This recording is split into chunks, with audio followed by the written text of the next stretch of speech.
दैनिक नियमानुसार थोड़ी देर हरिनाम संकीर्तन कर दीजिए, पश्चात विषय प्रारंभ होगा।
इतने धीरे से जय घोष करते हैं आप लोग।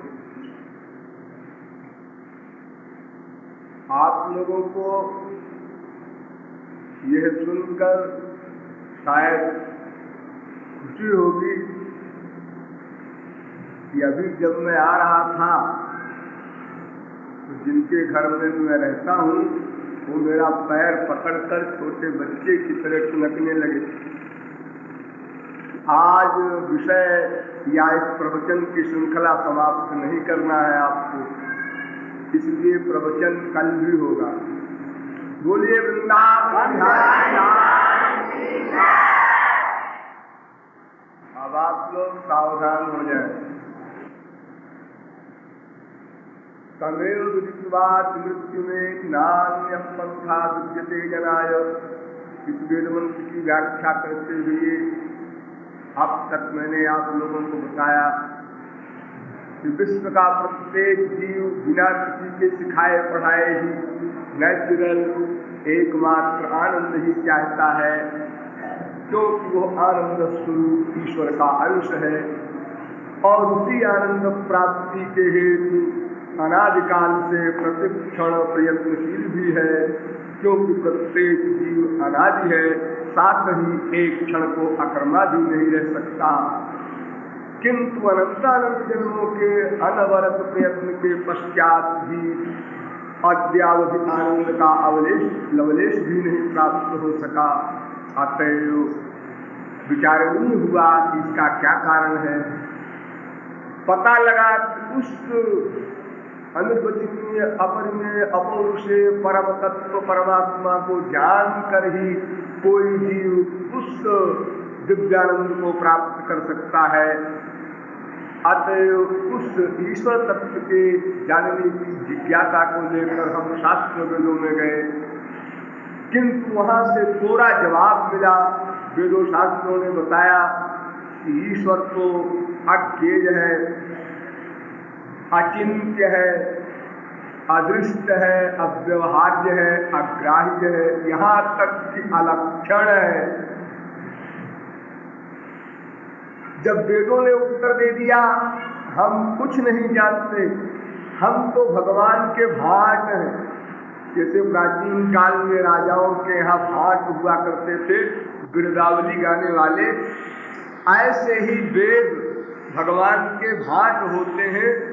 तो वे तो भगवान की पूरी बात जान नहीं सकते, जैसे भाटी लोग राजा की अंतरंग बातों को नहीं जानते। इतना बता सकते हैं, इतना बड़ा राज्य है, इतना ऐश्वर्य है राजा के, वो भी लिमिटेड एरिया की बातें भाटी लोग बता देते हैं। और जिसका राज्य भी अनलिमिटेड हो, प्रत्येक शक्तियाँ भी अनलिमिटेड हो, उसको किन शब्दों में बतावे वेद। फिर भगवान के जो अंतरंग रहस्य हैं उनको भला वेद क्या जानेंगे। वेदों ने युगों तपश्चर्या की, तब अभी अभी कुछ दिन हुए, 5000 वर्ष पहले उनको श्री कृष्ण के अंतरंग तत्व का रस मिला, ये सौभाग्य प्राप्त हुआ।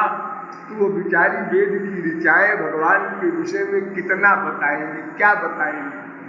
हम निराश हुए, किंतु वेदांतिकों ने फिर साहस दिलाया कि ऐसा नहीं है, जबकि उसका निरूपण शब्दों में नहीं हो सकता, उसका चिंतन माइक मन से नहीं हो सकता, उसका ज्ञान माइक बुद्धि से नहीं हो सकता, किंतु वो जिस पर मिलता है एवं अपनी कृपा से अपनी स्वरूप शक्ति प्रदान कर देता है, वो दिव्य शक्ति प्राप्त भाग्यशाली जीव उस ईश्वर को जान लेता है, देख लेता है एवं प्रविष्ट भी हो जाता है। पश्चात उस कृपा का रहस्य बताया गया कि वो कृपा भी कोई आकस्मिक घटना नहीं है, वो ईश्वर की शरणागति पर निर्भर है। और शरणागति का भी अर्थ बताया गया, कुछ ना करना, किंतु क्योंकि हमारा मन अनादिकाल से सब कुछ करने का अभ्यस्त है, अतएव कुछ ना करना सिखाने के लिए भी बहुत कुछ सीखना पड़ेगा। तदर्थ सर्वप्रथम ये विचार किया गया कि जब मन को ही शरणापन्न करना है तो मन का पता लगाया जाए, वो क्या कहता है। मन ने कहा हमारा अनंत जन्मों का ये निश्चय है कि संसार में सुख है, मिलेगा। अतएव संसार तत्व पर विचार किया गया और बताया गया कि ब्रह्मलोक पर्यंत के ऐश्वर्यों में कुत्रापि सुख नहीं है, कुत्रापि दुख भी नहीं है।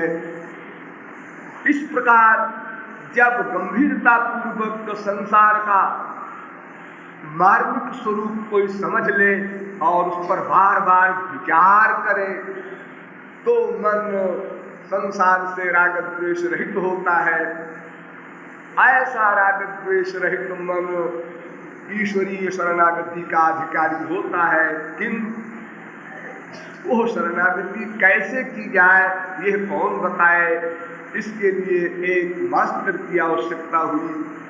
इस रोग को मिटाने के लिए एक डॉक्टर की आवश्यकता हुई, अर्थात एक श्रोत्रिय ब्रह्मनिष्ठ महापुरुष की अपेक्षा हुई। उसका परिचय और उसका भी विवेचन विस्तार से मेरी एक छात्रा ने किया होगा, आप लोग सुने होंगे। पश्चात ईश्वर शरणागति संबंधी प्रकरण आया। तदर्थ मैंने आपको 3 मार्ग बताए, कर्म, ज्ञान एवं भक्ति।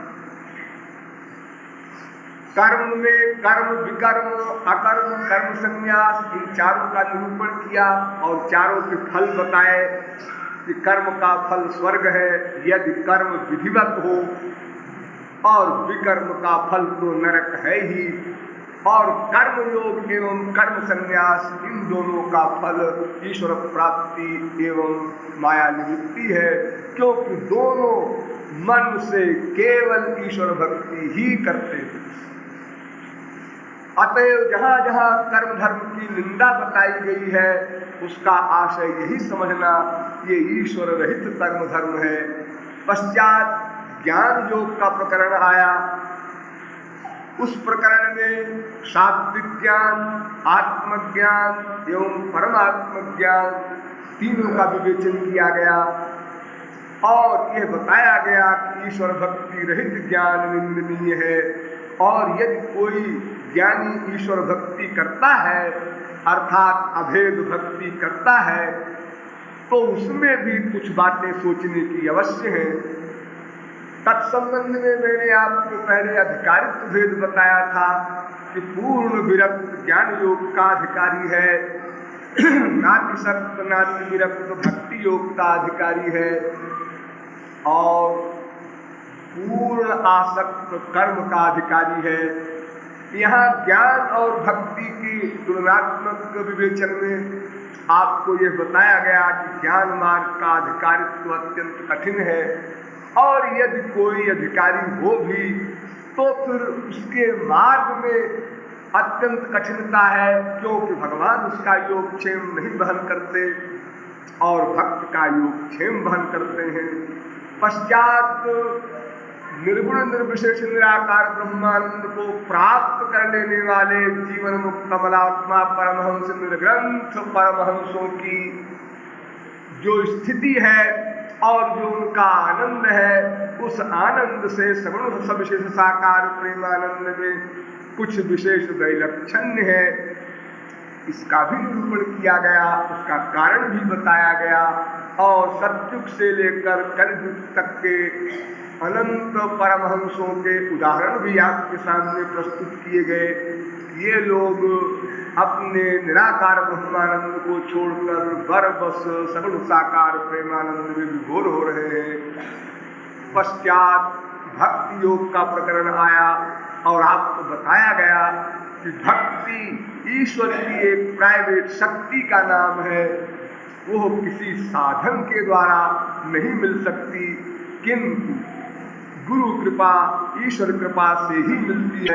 किंतु गुरु कृपा एवं ईश्वर कृपा भी कोई ऐसी चीज नहीं है कि एक पर हो गई एक पर नहीं हुई, वो भी किसी शर्त पर आधारित है, और वो शर्त साधना भक्ति। साधना भक्ति का निरूपण करते हुए कल मैंने आप लोगों को यह बताया कि भक्ति करने वाले को 3 बातों पर ध्यान देना है। पहली बात, मोक्ष पर्यंत की कामनाओं को अंतःकरण से निकालना होगा, ये बाधक तत्व है। और दूसरी शर्त, ज्ञान कर्म योग तपश्चर्या आदि किसी भी साधन का भक्ति पर आवरण नहीं रहता, अधिकार नहीं रहता, ये मैंने पहले ही बता दिया है। और तीसरी शर्त आज आपको बताने जा रहे हैं। कौन सी शर्त है? भगवान की भक्ति नहीं करनी है। आप लोग सोचे होंगे कल मैंने इस वाक्य पर समाप्त कर दिया था कि भगवान की भक्ति नहीं करना है तो फिर किसकी करना है। मैंने कल आपको बताया था कि भगवान माने ऐश्वर्यवान, और ऐश्वर्य भी ऐसा वैसा नहीं, अनलिमिटेड लिमिट का ऐश्वर्य, ऐसा भगवान हमारे काम का नहीं। हम प्रेम चाहते तो प्रेम में ऐश्वर्य का स्वरूप संसार में भी नहीं रहता। संसार में भी एक स्त्री अपने पति से प्यार करती है, लेकिन अगर उसका पति कलेक्टर हो, कमिश्नर हो, गवर्नर हो, प्राइम मिनिस्टर हो, प्रेसिडेंट हो, आईजी पुलिस हो, तो उसका ध्यान नहीं करती, अन्यथा तो वो स्त्री डर जाएगी, उसकी बेपढ़ी लिखी माँ कांपने लगेगी। वो अपने बेटे को, जो पुलिस का आईजी है, उसको वही मुन्ना कहती है और उसी मुन्ना के भाव से पुकारती है और उन्हीं शब्दों में व्यवहार करती है। तुझे दमड़ी की अकल नहीं है। वो अंगूठा छाप माँ बड़े अधिकार से कहती है। तो संसार में भी ऐश्वर्य जहां आ जाएगा, वहां प्यार छुप जाएगा, वहां दूरी हो जाएगी और दूरी हुई कि प्यार समाप्त हो गया। तो भगवान की भक्ति हमको नहीं करना है। आप लोग कहेंगे क्या श्री कृष्ण भगवान नहीं है? हाँ, श्री कृष्ण भगवान भी है, किंतु भगवान ही नहीं है। इसका उत्तर इतने में समझ लीजिए। क्यों जी, भागवत में लिखा है कृष्णस्तु भगवान स्वयं। हाँ, कर तो रहा हूं, श्री कृष्ण भगवान है, लेकिन भगवान ही है ऐसा नहीं है। जैसे आप लोगों में बहुत से लोग कई नाम रखते हैं। एक कहता है रामदेव, एक आपको बेटा कहती है माँ, एक आपको प्रियतम कहती है बीबी, और एक आपका नौकर आपकी पोस्ट का नाम लेता है, आप कलेक्टर साहब हैं, बड़े साहब, छोटे साहब। तो आप एक ही नहीं है। कोई कहे आप तो कलेक्टर ही हैं, नहीं, ऐसा नहीं, कलेक्टर भी है। इसी प्रकार श्री कृष्ण भगवान भी है, किंतु भगवान ही है ऐसा नहीं है। भगवान श्री कृष्ण के एक अंश होते हैं। क्यों समझिए, भगवान श्री कृष्ण के अंश है। हाँ, जो भगवान है उसको कहते हैं महाविष्णु। देखिए, अनंत कोटि ब्रह्मांड में प्रत्येक ब्रह्मांड में एक ब्रह्मा, एक विष्णु, एक शंकर होता है। इस प्रकार अनंत ब्रह्मा, अनंत विष्णु, अनंत शंकर, इन सब का शासक होता है भगवान, उसे महाविष्णु कहते हैं। और वो महाविष्णु भी श्री कृष्ण के एक अंश है। तो भगवान भी है श्री कृष्ण, क्योंकि उनका अंश है, उनके अंतर्गत है। रुपया चवन्नी भी है, लेकिन चवन्नी ही है ये कहना गलत। 4 चवन्नी होती है उसमें, वो चवन्नी आप मूल्य मत रख दीजिएगा रुपए का। तो इस प्रकार श्री कृष्ण भगवान भी है। यस्यैक निश्वसित काल मथावलंब्य, वेद व्यास कह रहे हैं, श्री कृष्ण के एक श्वास का अवलंब लेकर, यस्यैक निश्वसित काल मथावलंब्य जीवन्ति लोम विलजा जगदंडनाथा। अनंत ब्रह्मा, अनंत विष्णु, अनंत शंकर की लाइफ क्या है? श्री कृष्ण की एक श्वास। श्वास बंद किया, बस सब समाप्त। अनंत ब्रह्मांड का प्रलय। तो ब्रह्मा विष्णु शंकर की आप बात कर रहे हैं? नहीं, आगे सुनिए। विष्णुर्महान सह्यजस्य कला विशेषो गोविंदमादि पुरुषं तमहं भजामि। मैं उन गोविंद का दास हूं, उन श्री कृष्ण का दास हूं जिनके एक कला विशेष है महाविष्णु। वे अनंत ब्रह्मांड के गवर्नर हैं। आप यूं कह सकते हैं, पुरानी परंपरा के अनुसार स्वराज्य होने के पहले जो हमारे देश की स्थिति थी, जितने गवर्नर्स थे हमारे यहाँ प्रांतों के, वे तो ब्रह्मा विष्णु शंकर हैं।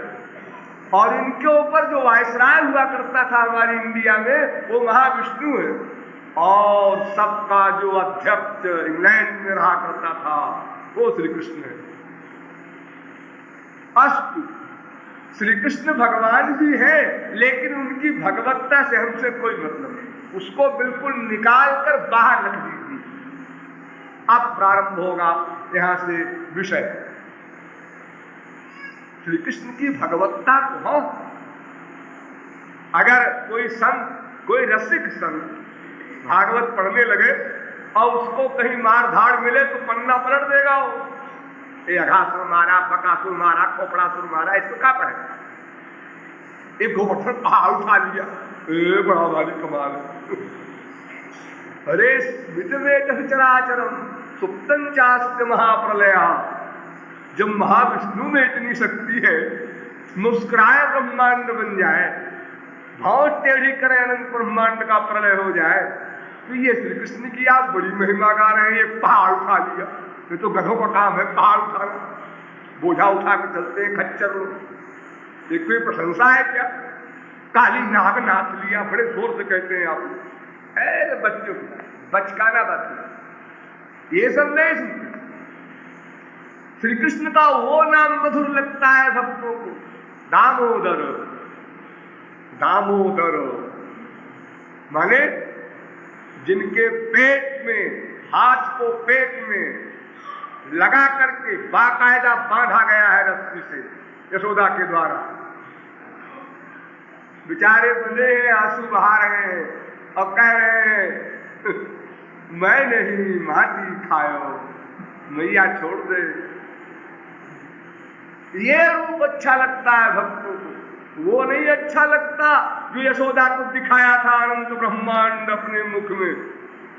उसे तो डर गई थी यशोदा, वो भगवान वाला रूप था, तो उसको निकाल दिया भक्तों ने। ये नहीं चाहिए हमको।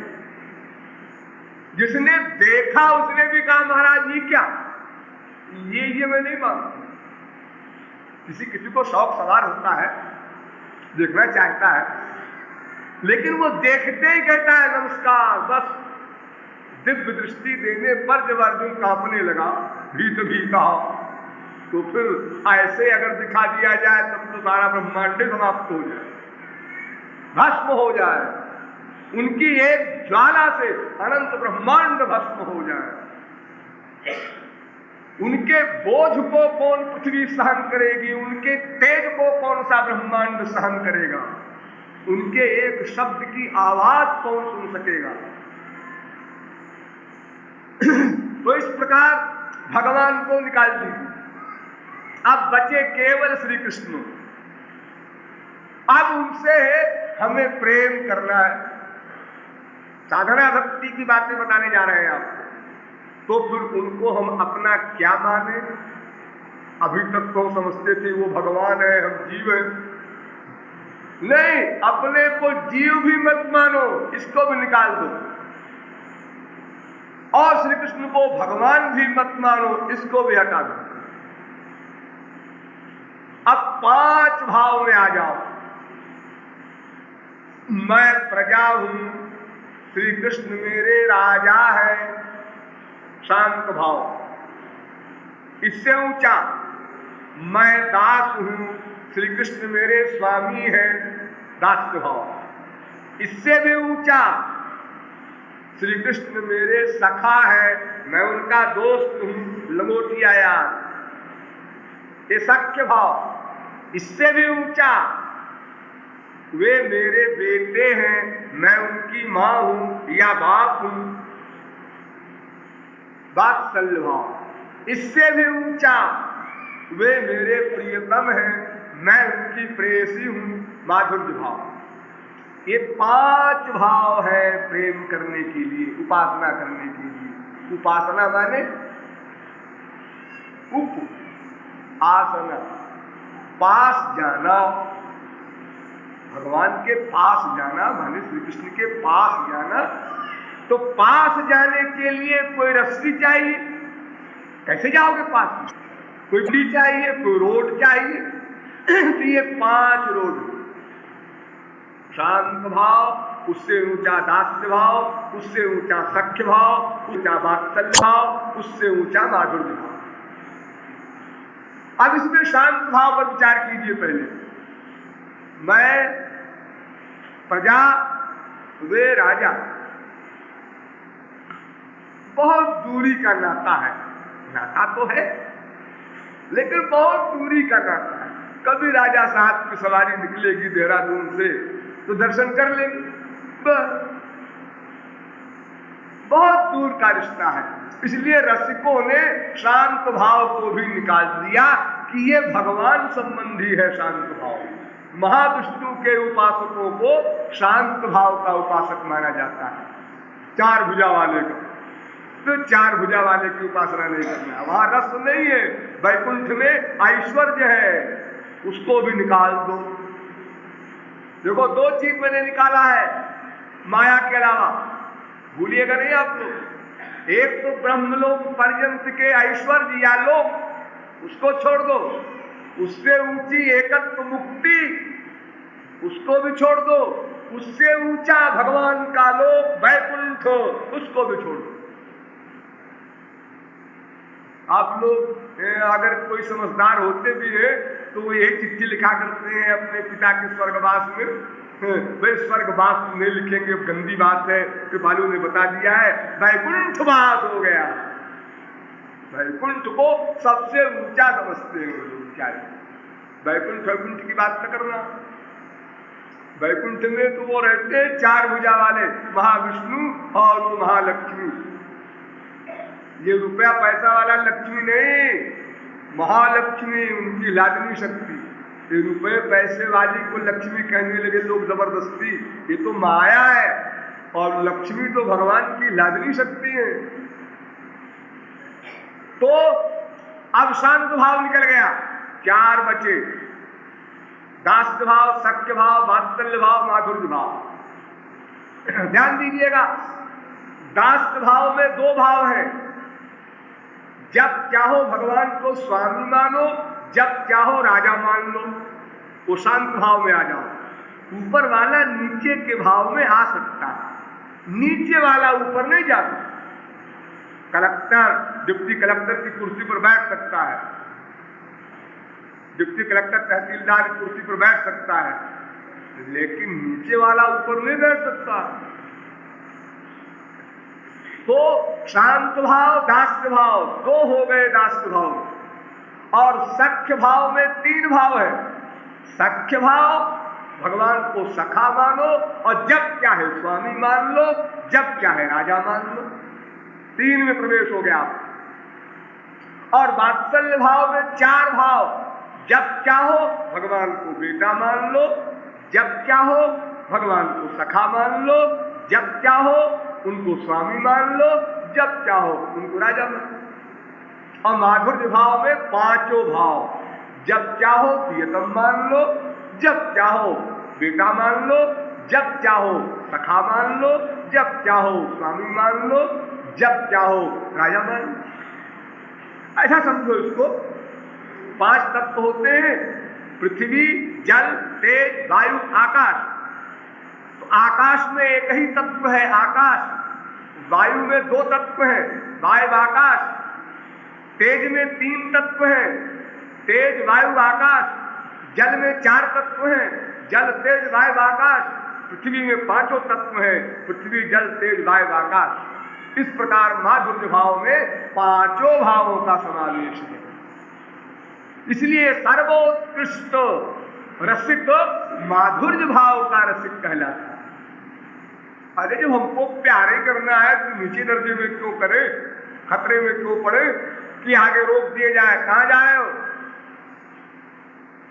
कहां जा रहे हो? वृंदावन। और लो तुम तुलसीदास कैसे आ गया? तुम दास भाव के थे। हाँ, गलती होगी, अब तो आ गए। और आकर देख भी लिया आजकल सरकार को, एक दूसरे गले में हाथ डाले हुए। अपने माँ बाप को इस पोज में देखना ठीक नहीं, असभ्यता। नौकर को ये हिम्मत कैसे पड़ी अंतरंग कमरे में घुस जाए? नौकर उस कमरे में नहीं जाता जहां उसके स्वामी स्वामिनी प्राइवेट कमरे में रहते हैं। और अगर जाएगा परमिशन लेके जाएगा। तुलसीदास ऐसे ही पहुंच गए। और जब पहुंच गए तो उन्होंने कहा आप तो रसिक लोग हमारी धज्जी उड़ा देंगे। आया कैसे? तुमने रसिकों की लीक का उल्लंघन किया। तब उन्होंने कहा कहूं छवि आज की, भले बने हो नाथ। अरे हो तो तुम मेरे ही नाथ। कृष्णावतार में जितने माधुर्य भाव के रस पाने वाले थे, ये सब के सब रामावत वरदान पाए हुए थे। दंडकारण्य के मुनि लोग राम को देखकर और उनको प्रियतम रूप में चाहने लगे, उनको वरदान दिया। जानकी की जितनी सहचरियां थी जनकपुर की, उन्होंने वरदान मांगा, उनको भी दिया। जितनी वेद की ऋचाओं ने वरदान मांगा, उनको भी दिया। अयोध्या वासियों में भी रास्ते में चलने वाली तमाम ऐसी जीवात्माएं जो मायातीत थी और इस अधिकार की थी, सब कुछ देते चले गए वरदान। सब लोग आना, सब लोग वहीं आना इकट्ठे, अभी किसी को कुछ नहीं मिलेगा। तो हो तो मेरे नाथ, इसलिए नाथ कहा, ये नहीं कहा है श्री कृष्ण, ऐसा नहीं कहा। मेरे नाथ कहा कहूं छवि आज की, ऐसी छवि तो मैंने आज की देखी नहीं, क्योंकि नौकर को कहां देखने को मिलेगी ये छवि। लेकिन अब मेरी नाक रख लो, मेरी दुनिया वाले क्या क्या अर्थ लगा डालेंगे इसका। धनुष बाण हाथ में ले लो तो मैं संसार में मुंह दिखाने लायक हो जाऊं, वरना रसिकों के जगत में मैं बैठने नहीं पाऊंगा। तो श्री कृष्ण ने कहा ठीक है, कोई बात नहीं, आ गए हो तो कोई बात नहीं, धनुष बाण हाथ में ले लिया। तो दास्य भाव वाले को माधुर्य भाव में क्या सख्य भाव में प्रवेश नहीं मिल सकता, इसलिए हम लोगों को माधुर्य भाव से ही उपासना करनी। देखिए, दास्य भाव जो होता है उसमें बड़ी दूरी होती है। वो स्वामी मैं दास, और इतना कठिन है, इतनी मर्यादाएं उसमें होती हैं कि मैं तो समझता हूं कि कोई नहीं पालन कर सकता, चाहे तुलसीदास हो, चाहे हनुमान जी हो, चाहे लक्ष्मण हो, चाहे जो, इतना कठिन है। क्यों? सिर बाल चलाऊं धर्म हस मोरा, सब ते सेवक धर्म कठोरा। जहां जहां राम का चरण पड़े, वहां वहां उनके दास का सिर पड़ना चाहिए। तो इसका मतलब ये है कि जितने भक्त हैं वो सिर के बल चला कर, ये कैसे पॉसिबल है? अरे बड़ा कमाल किया लक्ष्मण ने, तो इतना कर दिया कि राम के चरण पर हमारा पैर न पड़ जाए, चरण के चिन्ह को बचा बचा कर चले। लेकिन ये भी एक बात है सुनने की, वरना अगर कोई भक्त जरा सा उसको प्यार मुड़ेगा तो फिर कहां पैर जा रहा है, कहां वो जा रहा है, ये होश रहेगा, कैसे निभाएगा? तो तीक्ष्ण महाराज ने सुना, वो भी दास थे, राम आ रहे, देशी और विदेश पंथ नहीं सूझा, को मैं चलूं कहां नहीं बूझा। तो सेवा धर्म परम गहनो योगी नाम अगम्य। अरे सेवा करना स्वामी की, ये बात तो इम्पॉसिबल है, असंभव है, दुस्संभव ही नहीं। जहां प्यार उमड़ेगा तहां समाप्त हो जाएगा, और दोनों का समाप्त हो जाएगा, और हो गया। आपने रामायण पढ़ी? हाँ पढ़ी। कितने बानर थे हनुमान सहित, सब दास थे ना? हाँ। लेकिन क्या देखा आपने? प्रभु तारू तार का पिडार पर भगवान राम नीचे बैठे और नौकर लोग खोपड़ी में बैठे हुए पेड़ के ऊपर। अच्छा, अगर मान लो कोई नौकर गलती करता है तो राम तो अवतार लेकर के आए थे धर्म के संस्थापन के लिए, उनको डांटना चाहिए था। क्या बदतमीजी है, नीचे बैठो। अरे 50 जगह उन्होंने अनेक लेक्चर दिए हैं, लक्ष्मण को, भरत को, इनको, उनको, तमाम को, सीता तक को लेक्चर दिया है उन्होंने। ये नौकरों को क्यों रियायत हो रही है? कुछ नहीं डांटा, जरा सी भाव दिखा देते, इशारा कर देते, हो गया। कोई ऐसे वैसे नौकर तो थे नहीं, वो सबके सब महापुरुष थे। लेकिन ऐसा नहीं कर सके राम और ऐसा नहीं सोच सके महापुरुष। क्यों? स्वामी दास के प्रेम में इतना विभोर हो जाता है कि स्वामी अपने को दास मानने लगता है और दास अपने को स्वामी मानने लगता है। अभी तो आप लोगों की ये सब बातें पहेली सी लगेगी, लेकिन जब आप आगे बढ़ेंगे तो आपके सब अनुभव में आएगा। रामकृष्ण परमहंस माला उठा देते और शक्ति माँ माँ माँ मूर्ति की ओर बढ़े, माँ माँ माँ माँ अपने आप पहन ले। अब देखने वाले बैठे, देखो मक्कार शक्ति को माला नहीं पहना, अपने आप पहन लिया। वो याद ही नहीं है कि मैं दास हूं। तो राम को भी याद नहीं है कि मैं स्वामी हूं और दासों वानरों को भी नहीं याद है कि मैं दास हूं। दोनों अपनी अपनी सीट भूल गए। वरना सर्वज्ञ राम और ज्ञ महापुरुष, तीन क्लास है ना, अज्ञ या अल्पज्ञ, हम लोग ज्ञ, महापुरुष लोग सर्वज्ञ। भगवान सर्वज्ञ का ज्ञान कुंठित हो गया और ज्ञ का ज्ञान कुंठित हो गया, दोनों भूल गए। शबरी के आ गए, फिर भूल गए। क्षत्रिय हो, हाँ, धर्म संस्थापन की बड़ी ढींग हाँकते हो, हाँ हाँ। शबरी के यहाँ क्या हुआ? जूठे बेर खाए। क्यों? कैसे? कौन शास्त्र कहता है? कैसे खाया आप जूठे बेर? जी वो याद नहीं रही। हाँ, याद नहीं, सर्वज्ञ को याद नहीं रही। आज वो ज्ञान पर प्रेम हावी हो जाता है ना, जब तो ज्ञान प्रेम में लीन हो जाता है, आनंद ब्रह्म में चिद ब्रह्म लीन हो जाता है, भक्ति में वो ज्ञान लीन हो। एक दास भगवान से क्या वर मांगता है, क्या ध्यान दीजिए। पंचत्वं तनुरेतु भूत निवहा स्वांशे विशन्तु स्फुटं धातारं प्रणिपत्य तत्र शिरसा भूयोऽपि जाचे वरम् तद्वापि सुपयस्तदीयमुपुरे ज्योतिस्तदीयाङ्गनव्योम्निव्यो तदीयवर्त्मनिधरा तत्तालवृन्ते नीला। सारे जीवन तो महाराज आपकी सेवा कर ही रहेंगे, करेंगे ही, ये सौभाग्य प्राप्त ही है दास। महाराज मरने के बाद इस शरीर का क्या होगा? अरे क्या होगा? जब तुम मरी जाएगा तो क्या फिक्र है? मेरे लोक में आना, वही सेवा करना दिव्य शरीर से। महाराज ये तो ठीक है, लेकिन इस शरीर का इतना बड़ा सौभाग्य किससे आपकी सेवा मिली? अरे तो मिली तो ठीक है, जब तक शरीर धारण किए है तब तक तुम सेवा कर ही रहा है, करेगा ही नहीं। महाराज एक बार दे दो।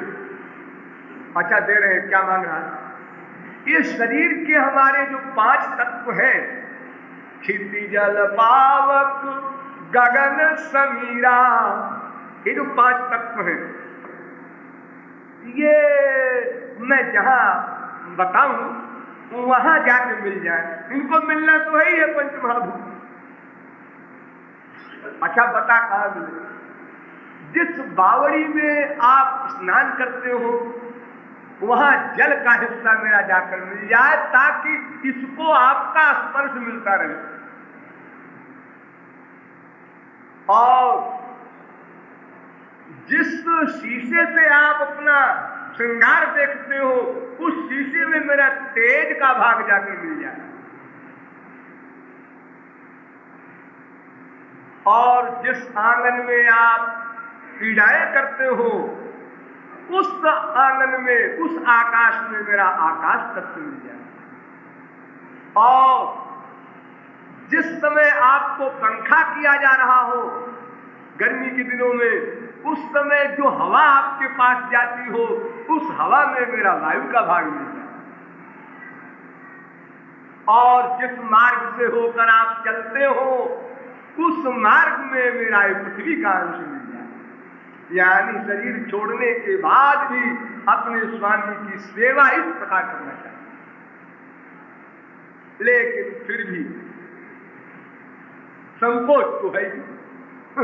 अगर दो दोस्त बात करते होते हैं ड्राइंग रूम में, कोई प्राइवेट बात करना हुआ, बाहर जा बात करना, चला जाएगा बेचारा और वो खिसियाएगा नौकर, काश के हम भी दोस्त होते, हमको निकाल दिया गया।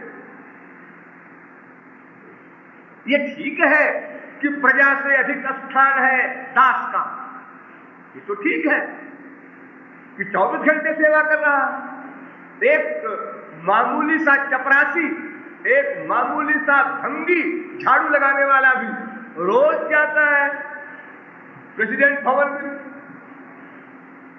कोई जरूरत नहीं उसको परमिशन लो, क्यों आए, कहां से आए, कैसे आए। लेकिन एक गवर्नर भी मिलने जाए तो साहब लिखा पढ़ी करो तो मिल सकते हो, ऐसे नहीं मिल सकते। तो दास को इतना अधिकार तो है ही, लेकिन फिर भी सखा को देखकर उसे संकोच होता है। इसलिए सख्य भाव उससे ऊंचा बताया गया। सख्य भाव जिसमें श्याम सुंदर को सखा लोग घोड़ा बनाते, इतना बड़ा अधिकार मिल गया।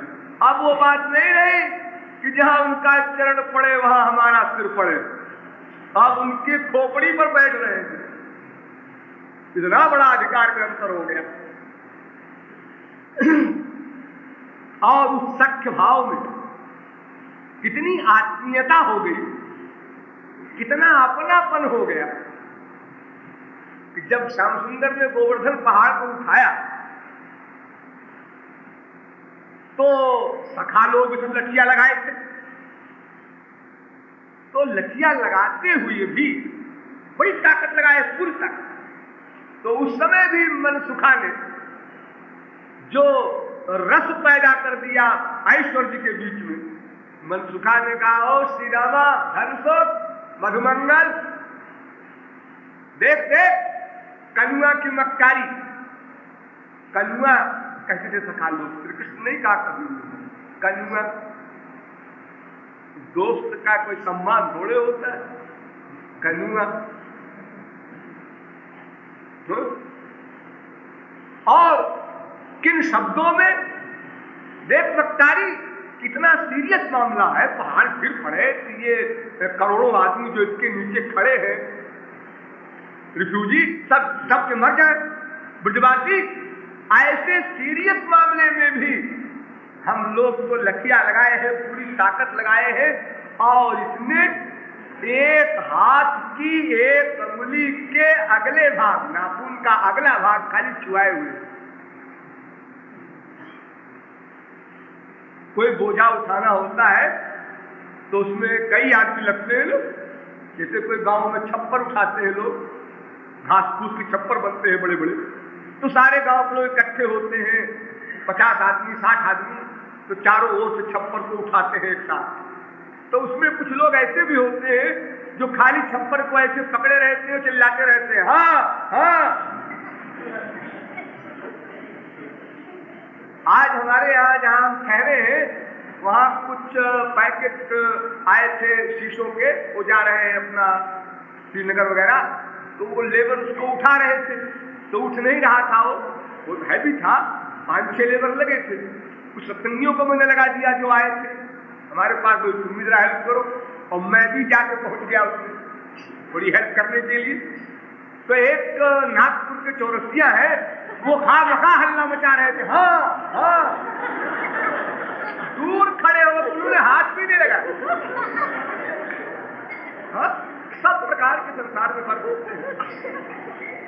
तो देखो इस कनुआ की मक्कारी कि ऐसा अगर हाथ भी लगा देता तो भी कहते चलो भाई दुनिया को दिखाने के लिए तो एक्टिंग कर रहा है, ये भी नहीं, एक अंगुली के नाखून का अगला भाग छुआए।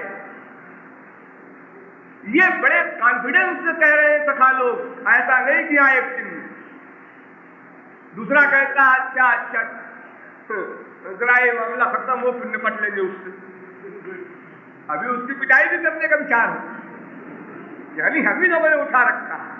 क्योंकि अगर ये भावना आ जाए कि श्री कृष्ण भगवान है तो फिर रस समाप्त, फिर कहाँ का कन्या और कहाँ के और शब्द, फिर तो साथ ही रखा पूरा हो जाएगा फिर वो बात कहाँ रह जाएगी।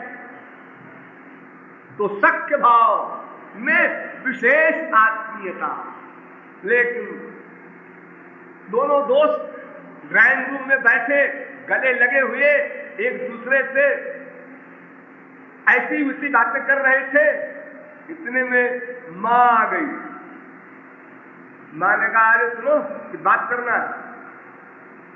तो उसने अपने दोस्त से कहा बाहर जा, घर की प्राइवेट बात है, माँ कर रही है।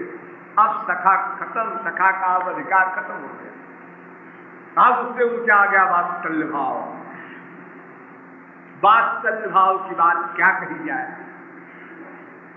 कितनी आत्मीयता कि वात्सल्य भाव में यशोदा को देखा नारद जी ने, आश्चर्य में खड़े रह गए, आंख एकटक।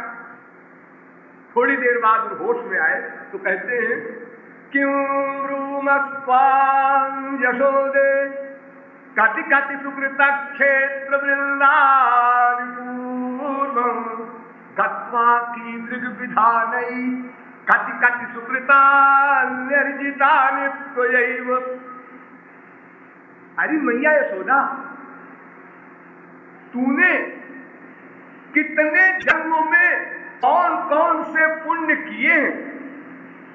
मैंने तो सब शास्त्र वेद पढ़े हैं, किसी शास्त्र वेद के किसी मंत्र में ये नहीं लिखा ऐसा कोई जिसका यह फल होता हो जो मैं देख रहा हूं। आप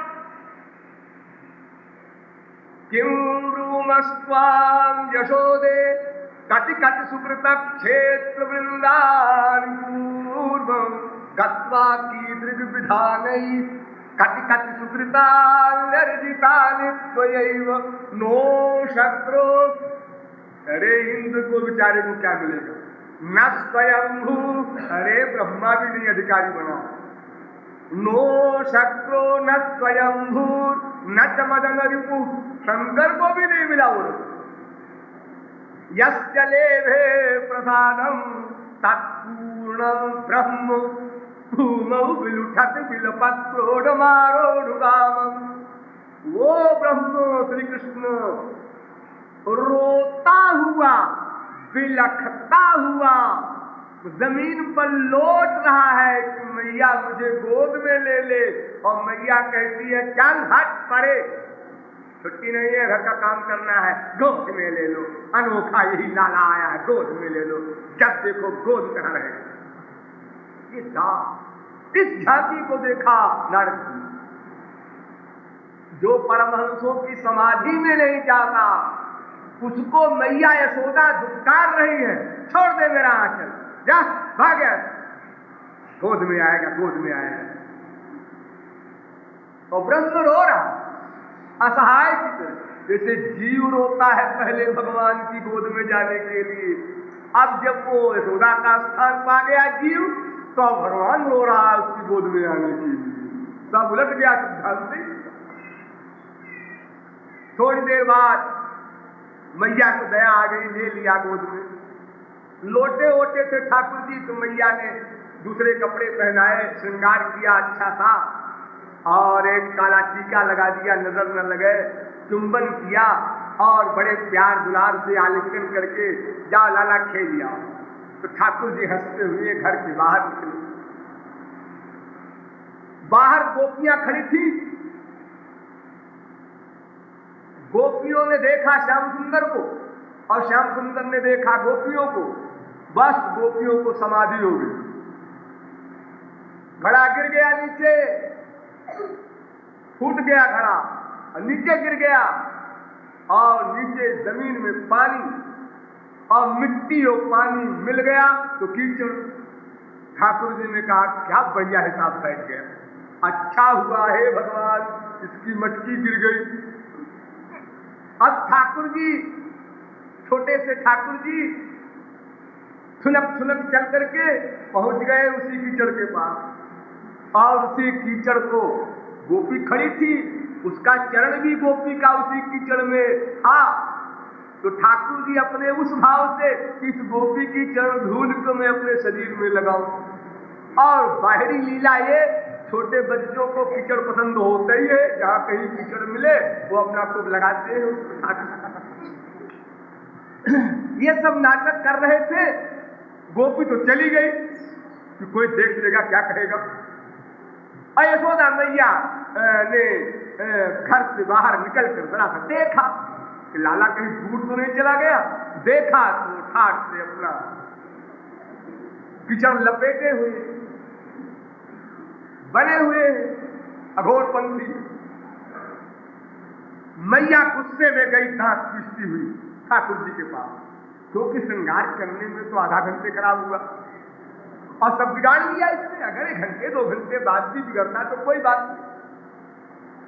तो बड़े गुस्से में बाहों को पकड़कर झटकोरती हुई कहती है, पंकाभिषिक्त सकलावयवं विलोक्य दामोदरं भगति पोपवशात् यशोदा। बड़े गुस्से में कहती है, क्या कहती है? त्वं शूकरोसि गत जन्मनि पूतनारे। मालूम पड़ता है उस जन्म का सुअर। सुअर जो होती है उसको बहुत पसंद होती है कीचड़। जहां कीचड़ होगा वहां सुअर घुस जाएगी। तो ऐसा लगता है कि तू उस जन्म का सुअर है। ठाकुर जी ने पीछे की तरफ मुंह किया और हंसने लगे कि बात तो ठीक कहती है मैया, इसके पहले हम सुअर का अवतार ले चुके हैं, शुक्रा अवतार। तो मैया तो और भाव से कहती है गुस्से में, लेकिन ठाकुर जी ने सोचा अगर सामने हंसते हैं तो चोट पड़ जाएगा ऊपर से, इसलिए पीछे मुंह करके हंसने लगे कि बात तो ठीक कहती है मैया, इसके पहले हमारा 12 अवतार हो चुका है, उस जन्म का मैं सुअर हुई, कोई ठीक है। त्वं शूकरोसि गत जन्मनि पूतनारे ऋत्युक्ति सस्मित मुखोवतु नो मुरारी। इतना एकत्व है वात्सल्य भाव। लेकिन फिर भी जब मियाँ बीवी बात करते हैं प्राइवेट, तो फिर मां नहीं रह सकती उस कमरे में, उसको भी बाहर जाना होता है शराफत से चाहे जैसे। तो माधुर्य भाव में पूर्ण एकत्व हो गया, 5 भाव आ गए उसमें, 5 भाव का समावेश। देखिए जब ठाकुर जी महाराज से गायब हो गए, किशोरी जी को भी छोड़ दिया, तो उस समय किशोरी जी ने विलाप किया, हानाथ रमण प्रेष्ठ क्वासी क्वासी महाभुज दास्यास्ते कृपणाया में सखे दर्शय सन्निधि। यानी तुम सखा भी हो, तुम हमारे स्वामी भी हो, तुम हमारे प्रियतम भी हो, सब शब्दों से पुकारा श्याम सुंदर। तुम 5 भाव वाले हम हैं, इसलिए 5 हो तुम हमारे। पूर्ण एकत्व। एक पद सुन लीजिए माधुर्य भाव का। गयो हरि मोह पे जादूदार। एक गोपी कहती है, माधुर्य भाव की गोपी, अरे सखी आज तो उसने मेरे ऊपर जादू किया। गयो हरि मोह पे जादूदार। सखी ने कहा मैंने तुझको रोका था, उसके पास नहीं जाना, तो क्यों गई? अरे गई नहीं, हाँ जमुना स्नान करन गई। अब क्या नहाने भी ले जाओ? और फिर पानी भरना था, कोई नल तो लगे नहीं थे उस जमाने में। हाँ जमुना स्नान करन गई, ताहा रहा नंद कुमार। गयो हरि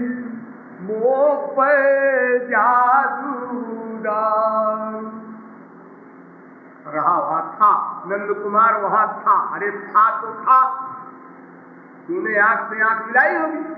मैंने तुझको कहा था अगर वो दिखाई भी पड़ जाए, सामने भी आ जाए, तो एक मंत्र मेरा याद रखना, उसकी आंख से आंख न मिले बस।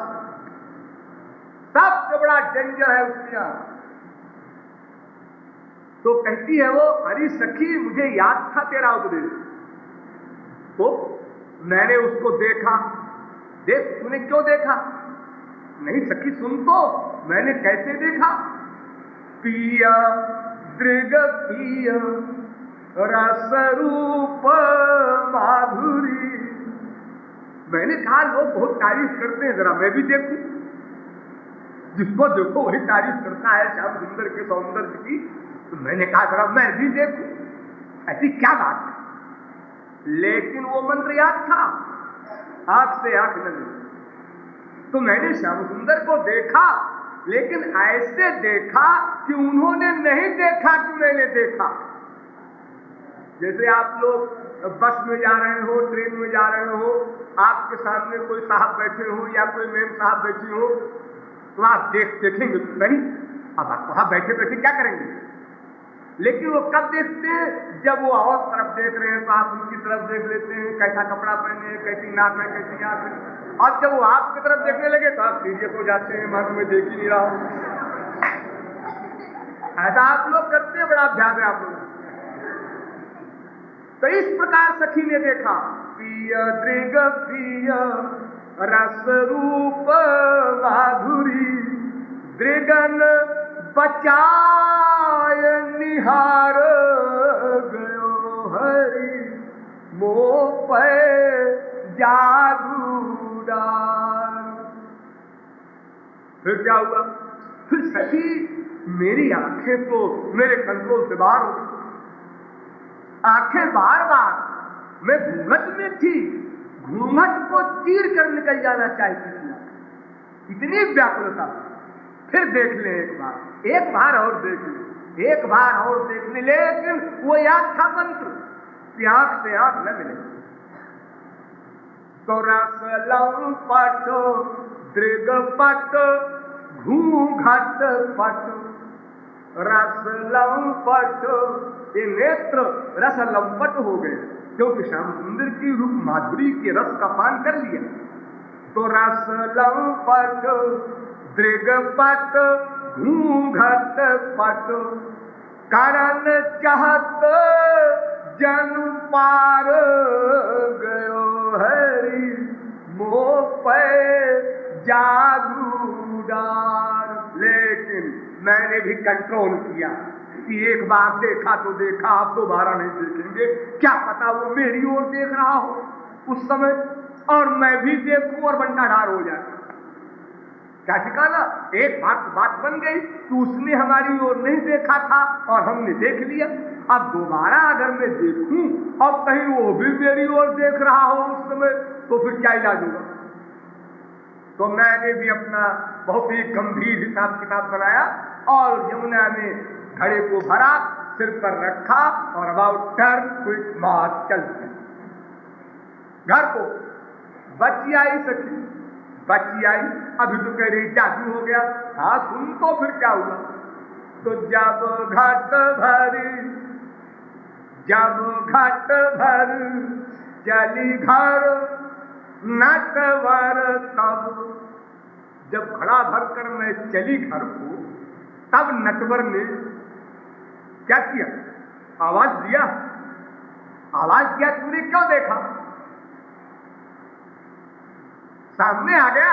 नहीं नहीं, सामने नहीं आया। सामने कैसे आता? फिर जब घाट भर चली घर नटवर, तब चटका करी दई मार गयो हरि। उसने चट पीछे से कंकड़ मार दिया मेरे घड़े में। अब घड़े में कंकड़ मार देना कोई बड़ा जुर्म नहीं होता। आगे हम कंकड़ उधर मार इधर लग गए और फिर कंकड़ कोई प्रमाण कोई नहीं कि मैं मार रहा। तमाम भीड़ नहा रही यमुना के किनारे, किसने मार दिया कौन जानता है। तो कंकड़ जब लगा घड़े में तो क्या हुआ? तो फूट्यो घट, घड़े में छेद हो गया, बड़ा भारी पत्थर नहीं मारा, कंकड़, छेद हो गया। जब छेद हो गया तो घड़े से पानी बहने लगा। तो जब घड़ा फूटा तो मुझे गुस्सा आया, स्वाभाविक, क्योंकि अब घड़ा फूटने का मतलब क्या, अब बिना पानी के घर जाए, सांस की डांट अलग पड़े, अब दूसरा घड़ा लेके फिर आवे और फिर पानी भर के फिर जाए, गुस्से की बात तो नहीं। तो मैंने गुस्से में पीछे की ओर देखा, कौन बदतमीज है, मुझे क्या मालूम था कि वही है, वरना मैं देखती भी ना उसको। हाँ? अरे फूट्यो घट, जब गुस्सा होता है घूंघट वालियों को तो घूंघट खोल के लड़ती है, वो देखा होगा आपको, देखा होगा। तो फूट्यो घट और टूट्यो घूंघट पट, और कंकड़ी मारकर वो ठीक अपनी पोज में त्रिभंगी लाल बन करके और मेरी ओर देख रहा था कि अब तो ये देखेगी ही गुस्से में। तो फूट्यो घट टूट्यो घूंघट पट, और आओ चक, अचानक आओ चक दृग भय चार गयो हरि, मोह पे जादू डाल। तो मेरी आंखें उसकी आंखों से जब मिली तो जो बड़ी गुस्से वाली आंख थी एकदम बदल गई थी यार, और सब बंटा ढाल हो गया वगैरह वगैरह। तो फिर अब क्या झांकी बनी गोपी की, गोपी की झांकी बता रहा है लेकर कि गोपी यानी वो नागरी आगे से बह रही है और गागरी पीछे से बह रही है, दो तरफ धार निकल रही है, आनंद के आंसू की धार गोपी के चल रही है। आज अनादिकाल की प्यासी जीवात्मा माधुर्य भाव वाला रस पी रही है, तो आंखों से आनंद की बौछार चल रही है, और पीछे से जो घड़ा फूट गया था, जो छेद हो गया था, उसकी धार से पानी गिर रहा।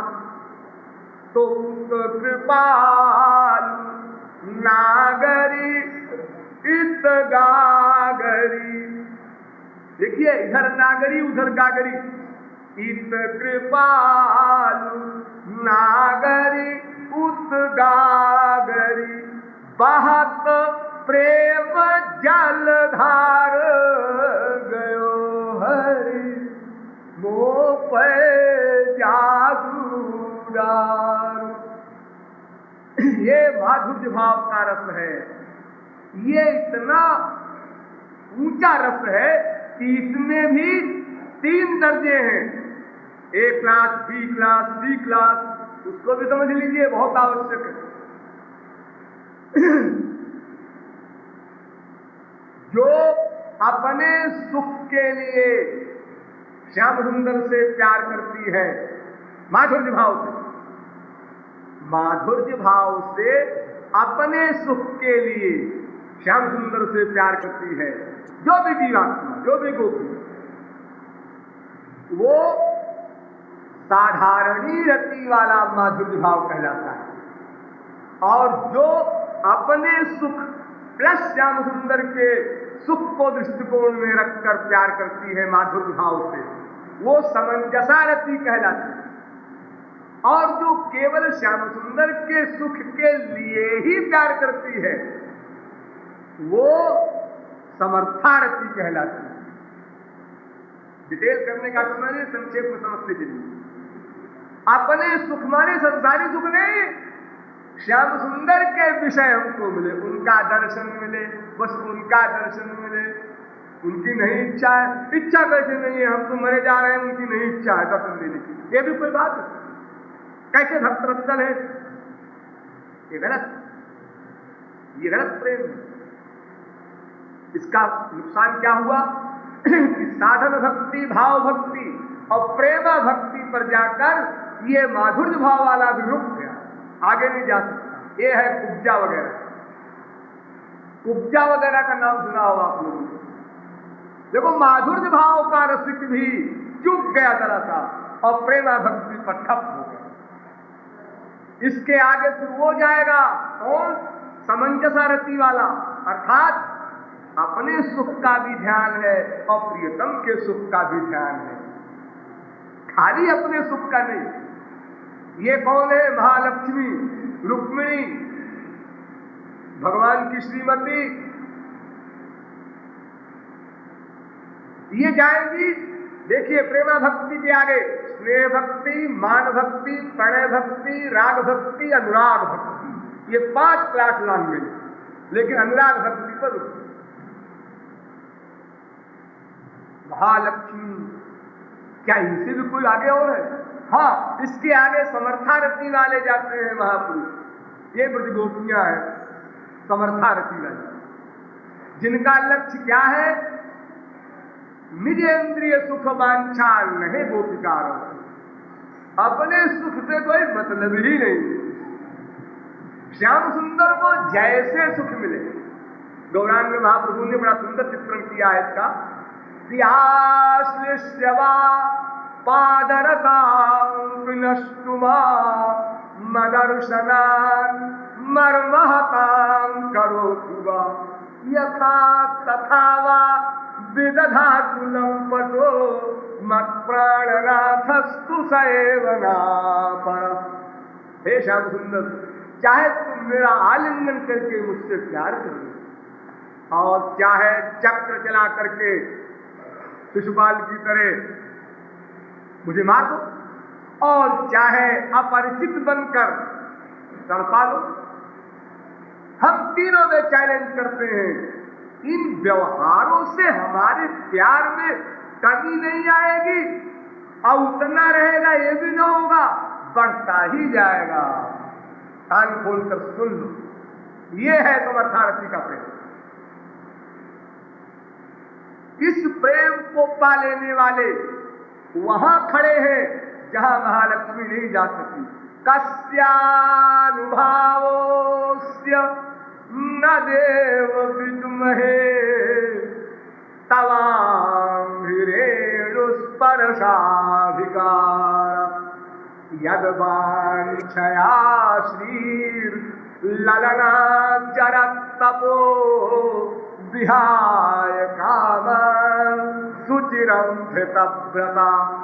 महालक्ष्मी ने बहुत तप किया कि मैं गोपियों के पास पहुंच जाऊं, लेकिन न पहुंच पाई। नायंशियोंग उनितांतरते प्रसाद स्वर्योषिता नलिन गंधरुचां कुतोन्या रासोत्सवेस्य भुजदण्डगृहीत कंठो लब्धाशिषां यौदगाग्रज सुंदरीणां।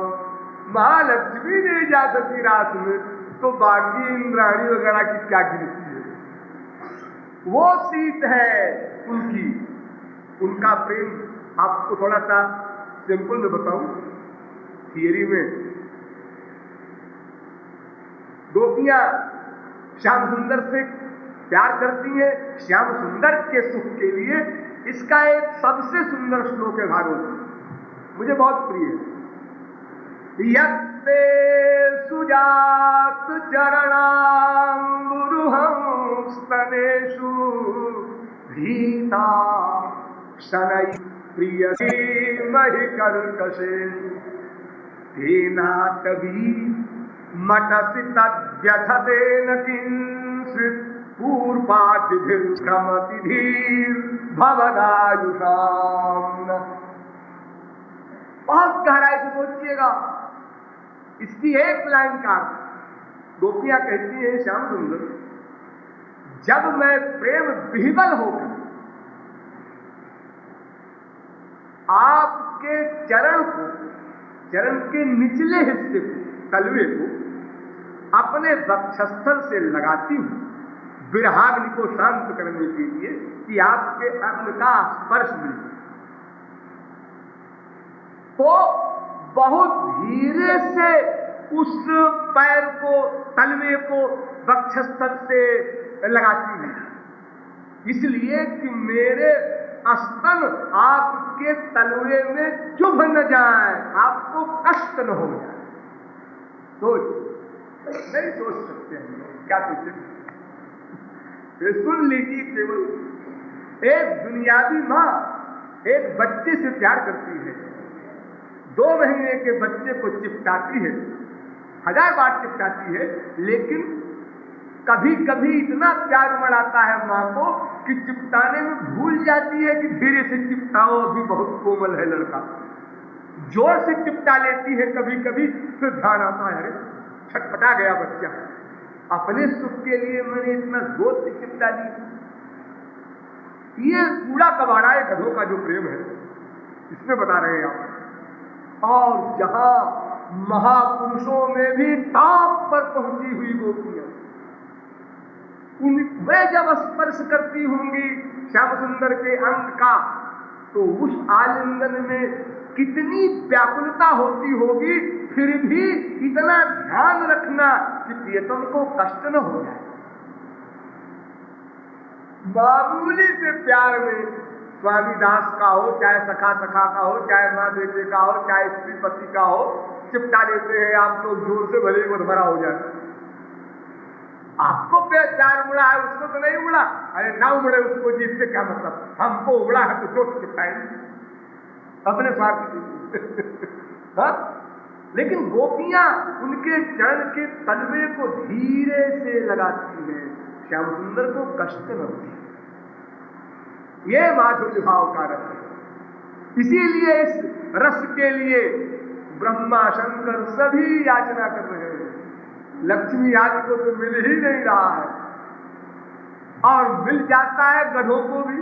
अगर ये फार्मूला हो दिमाग में रख करके पहले दर्जे में उनका पढ़ना शुरू हो, प्रारंभ में ठीक ठाक चले, अगर उनका गुरु उस कोटि का महापुरुष है तो शिष्य को उसी मार्ग से ले चलेगा और गड़बड़ी की चीजें सब बता देगा। ऐसा नहीं करना, माधुर्य भाव से प्यार करना है। और देखो, अपने सुख की भावना न करना, ने साधारण रति का दर्जा प्रेमा भक्ति तक है, और दोनों के सुख की कामना से भी प्रेम नहीं करना, क्योंकि वो भी खतरनाक है।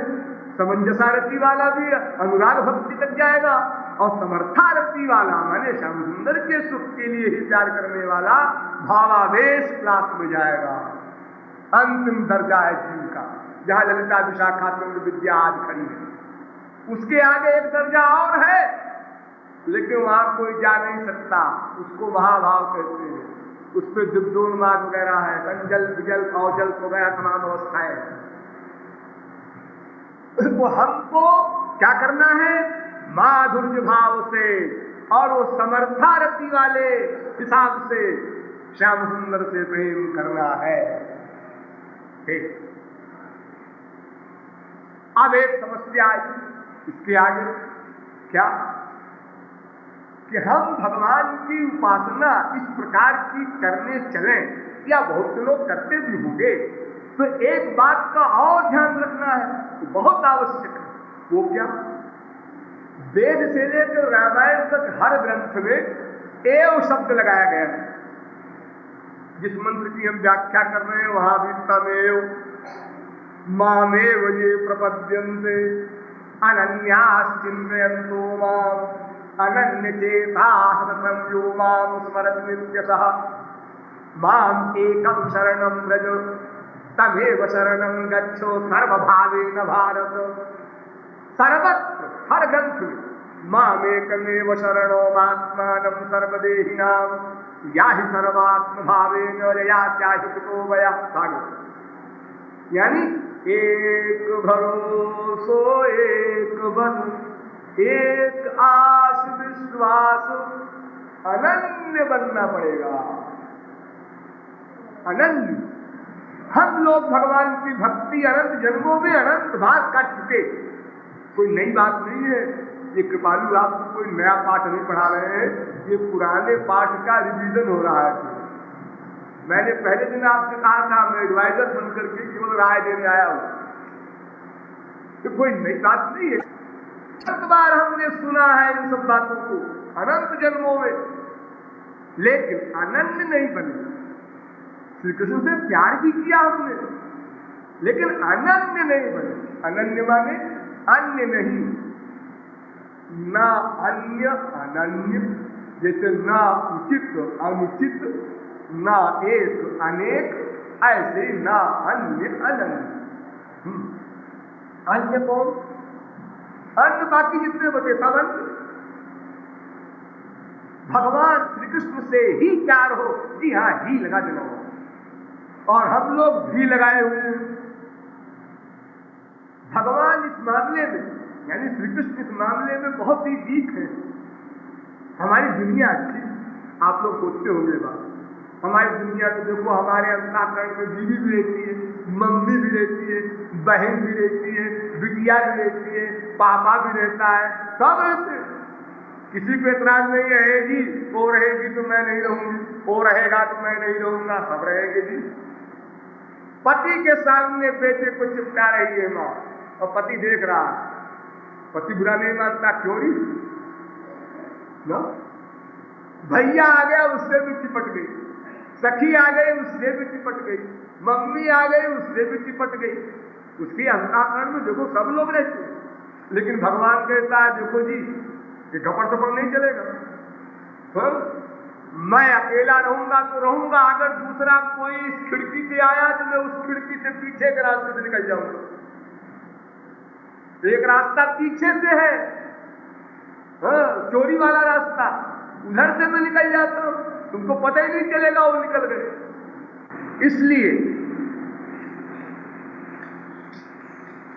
हम ये कह सकते हैं कि हमारे संसार वाले तो अच्छे हैं, उदार हैं, विशाल हृदय है उनका, तुम्हारे भगवान का बड़ा संकीर्ण हृदय है। नहीं, ये बात नहीं है। भगवान ये कहता है कि देखो जी, जब तुम्हारे हृदय में दुनिया थी तो दुनिया के सब लोग थे, अपनी पार्टी के लोग थे ना, माँ है, बाप है, बेटा है, भाई है, बहन है, दो दोस्त है, सब तुम्हारी पार्टी के, संसार की पार्टी के थे, माया की पार्टी के थे, तो किसी को एतराज नहीं था। अगर उस समय मैं आता हृदय में तो सबको एतराज होता। मैं तो भोगता हूं, किसी के घर में ठहरा हूं, या हमारे यहाँ जो सत्संग करने तमाम आते रहते हैं लाखों आदमी, अब किसी का बाप, किसी का बेटा, किसी की बीवी, किसी का कोई घर का एक आदमी अच्छे संस्कार वाला है, जरा तेज चला ईश्वर की ओर, तो फिर क्या कहेंगे, ये कृपालु कहां से हमारे घर में आया, हमारा घर को बिगाड़ दिया। क्या बिगाड़ दिया? वो तो अब देखो तो आंसू बहाता है के लिए, हमसे प्यारे नहीं करता। और क्या आपको इतराज है? अरे मतलब ये कि थोड़ा पूजा पाठ 5 मिनट कर लो, वो तो ठीक है, ये क्या बात है कि हमसे प्यारे न करें, हमारी बीवी, हमारा बेटा, हमारा बाप, हमारी माँ, हमारा पति, ये नाटक खड़े हो जाते हैं। तो भगवान कहता है देखो, अगर मैं आता हूं तो तुम सब लोग खलबली मच जाती है। ये कहां से आ गया जी हम लोगों के बीच में? हम लोग रहे सब परिवार। ऐसे ही हम भी कहते हैं कि हमारा भी परिवार है, हमारे अनंत अवतार 10, 20, 50 में अवतारा असंख्येया, किसी अवतार को आप रख लीजिए, हमें कोई इतराज नहीं। अभी कृष्ण को रखा, फिर राम को रख लिया, परसों नरसिंह को रख लिया, और मेरे नाम अनंत है, किसी को रख लो, मेरे गुण अनंत हैं, किसी को रख लो, मेरी लीलाएं अनंत हैं, किसी को रख लो, अरे मेरे भक्त अनंत है, तुम किसी को रख लो अब उसी हृदय में। लो अब तो ठीक, मेरे भक्त, वो कोई हो मेरा भक्त, गधा हो, राक्षस हो, चांडाल हो, मेरा भक्त हो, उसको वही जगह दो जहां मुझे जगह दे रहे हो, मुझे खुशी होगी। लेकिन दुनिया वालों को जगह नहीं देना हम पसंद करेंगे, अपना अपना मामला है। अब मेरी गवर्नमेंट रहेगी तुम्हारे हृदय में। जब माँ बाप वगैरह थे तो उनकी गवर्नमेंट थी, अब जब मैं रहूंगा तो मेरी गवर्नमेंट थी। ये गंदी चीज ना आवे। जैसे आप लोग कपड़ा धोते हैं तो छूट ही मल की मलही के धोए, घृत की पाऊ को बारी बिलोए। जितने भी जीव 3 गुण के हैं इनका अंतःकरण गंदा है। ये जब आपके अंतःकरण में आएंगे, यानी इनसे प्यार होगा, तो आपका हृदय और गंदा हो जाएगा। तो एक तरफ मैं धोता जाऊं, एक तरफ आप गंदा करते जाओ, ये हिसाब ठीक। इसलिए भगवान कहते हैं मेरी ये शर्त है कि अनन्य होना पड़ेगा। अनन्य यदा हे वै तस्मिन्नु धर्मंतरं कुरुते, अगर थोड़ा भी अंतर रहेगा बाहर का भी, कोई आ गया और, तो फिर मैं उठा चला। ये मेरा कानून है। अगर मुझसे प्यार करना है तो इस कानून को समझ लो पहले। ये तुमेव माता तुम बोलते हो मंदिर में, तुम भी माता नहीं बोलते, तुम ही माता बोलते हो। ये फिजिकल माँ से भी प्यार करो और हमको भी माँ कहो, ये घपड़ सपड़ नहीं चलेगा। अरे ये तो छोड़ो ये तो छोड़ दो माँ बाप बेटा पति का, देवताओं से प्यार करते हैं हम लोग। तमाम देवी देवताओं के झुंड हम लोगों के यहाँ रहते हैं। हम लोगों के यहाँ पूजा में देखो अगर, तो बहुत से माओ और बापों और भाइयों के घरों में निरे सारे भंडार होते हैं देवी देवताओं के। तमाम मूर्तियां, तमाम अनेक प्रकार की, बहुत सारे ढेर। ये क्या कर रहे हो जी? पूजा करते हैं। एक मंत्र हनुमान जी का बोला, एक गणेश जी का बोला, एक भारो जी का बोला, एक देवी जी का बोला है। ये क्या जोगरी करते हो जी? हम तो सबको एक सा देखते हैं। वाह, क्या एक सा देखते हैं आप लोग उपासना करते कैसे? आप मूर्ति पूजा करते हैं जी? हाँ, तो आप कैसे पूजा करते होंगे? ऐसा करते हैं साहब, एक भगोना लिया, उसमें पानी भरा और सारे ठाकुर जी उठा के उसमें छोड़ दिए, और सारे ठाकुर जी को उठाया, एक तौलिया में लपेट के, एक का पैर एक का सिर सब मिला जुला करके और उनको पोंछ दिया, और फिर उनको अपनी जगह बिठा दिया और चंदन उठाया और यूं छिड़क दिया सबके ऊपर, सब लोग लगा लो।